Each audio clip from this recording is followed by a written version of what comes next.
একটা সিংহ ঘন্টায় ছুটতে পারে 90 কিলোমিটার বেগে। কত কিলোমিটার? একটা হরিণ ঘন্টায় ছুটতে পারে 100 কিলোমিটার বেগে। তাহলে কে জোরে ছুটে? জোরে বলতে হবে। সিংহ কত কিলোমিটার? হরিণ।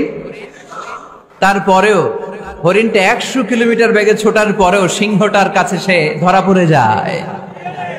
এর কারণ সিংহ যখন ধরার জন্য ছোটে সে শুধু সামনে তাকায়, সে পিছনে তাকায় না।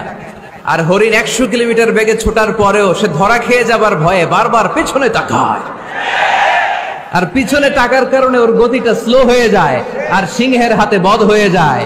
পিছনে তাকাবার সময় আমাদের নাই, চিল্লায় বলো ঠিক কিনা? আমরা অহংকার শিখি নাই, আমরা হিংসা শিখি নাই, আমাদের বুকে আছে বুক ভরা ভালোবাসা। আমি বিএনপি বুঝি না, আওয়ামী লীগ বুঝি না, জাতীয় পার্টি বুঝি না, জামাত ইসলাম বুঝি না, তাবলীগ বুঝি না, পীরের মুরিদ বুঝি না। যারাই পড়েছে লা ইলাহা ইল্লাল্লাহ তার জন্য আমাদের হৃদয়ে জায়গা আছে না নাই?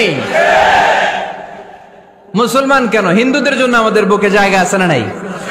হিন্দু ভাই যদি বলে আমি পড়বো আশহাদু আল্লা ইলাহা ইল্লাল্লাহ ওয়া আশহাদু আন্না মুহাম্মাদ রাসূলুল্লাহ, তার জন্য আমাদের দরজা খোলা আছে না নাই? This is the beauty of Islam. এটা ইসলামের সৌন্দর্য, এটা অনেকে বুঝতে চায় না। আল্লাহ আমাদেরকে সহি সমঝ দান করুক, আমরা পড়ি আমিন। হিংসা, বিদ্বেষ, অন্যের পিছু লেগে থাকা, গীবত করা, অন্যকে গালিগালাজ করা, অন্যকে কাফের মুশরিক বলে ফতুয়া দিয়ে এই পবিত্র মঞ্চগুলোকে নষ্ট হওয়া থেকে যেন আমরা বিরত থাকতে পারি।